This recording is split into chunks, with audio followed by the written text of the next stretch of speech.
আমাদের দেশে যখন কোনো সমস্যা শুরু হয় অথবা কোনো ফ্লো যখন চলে অথবা কোনো একটা জিনিস যখন ভাইরাল হয়, এক কথায় আমরা যেটাকে ভাইরাল বলি সাংকেতিকভাবে অথবা বোঝানোর জন্য, আহ, এই প্রসঙ্গগুলো নিয়ে যখন আমরা আলোচনা করতে বসি তখন আমরা যদি সেটা আমাদের জন্য মঙ্গলকর হয় অথবা আমরা ভাবি যেটা আমাদের জন্য ভালো হয়, আমরা যে কাজটা করে থাকি সেটা হলো তার বিভিন্ন ভালো দিকগুলো বের করার চেষ্টা করি। এবং এটা একটা ভালো দিক অবশ্য স্বাভাবিকভাবে, কিন্তু এখন যেই সমস্যাটি রয়েছে বিশেষ করে মধ্যবিত্ত জীবনের জন্য, সেটা হলো ব্যাটারি চালিত রিক্সা বন্ধ করা নিয়ে। এ ব্যাপারে পক্ষে বিপক্ষে অনেক মতামত রয়েছে। আমি পক্ষে বিপক্ষে এই মতামতগুলো নিয়ে আলোচনা করতে বসিনি যদিও, কিন্তু একটি ব্যাপার খুব জরুরি, সেটি হলো কোনো জিনিস বন্ধ করাচ্ছে সেটার প্রতিকার করা খুব জরুরি। এবং এই প্রতিকারের অর্থে আমাদের যারা রিক্সা চালক রয়েছেন, যারা রাস্তায় চলছেন,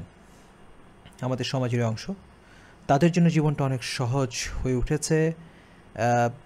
রিক্সা চালানোটা একটা সহজ কিছু একটা তাদের জন্য নিশ্চয়ই, যেহেতু গায়ে গতরে পরিশ্রম করতে হয় না, টানাটানি করতে হয় না।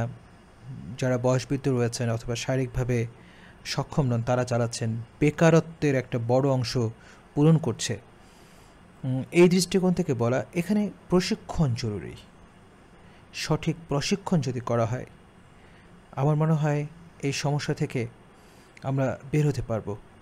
একে বন্ধ না করে দিয়ে রিক্সা চালকদের প্রশিক্ষণের জন্য কোনো ব্যবস্থা নেওয়া উচিত।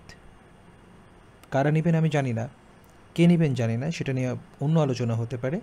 কিন্তু প্রশিক্ষণের মাধ্যমে তাদেরকে প্রশিক্ষিত করে রাস্তায় নামানোর যদি কোনো ব্যবস্থা নেওয়া হয়, আশা করি এতে অনেক বড় সুফল বয়ে আনতে পারে আমাদের জন্য। বিশেষ করে আমরা যারা মধ্যবিত্ত জীবনে খুব চটজলদি এক জায়গা থেকে আরেক জায়গায় যেতে চাই এবং আমাদের জীবনটাকে সহজ করার জন্য ব্যাটারি চালিত রিক্সার প্রয়োজন রয়েছে।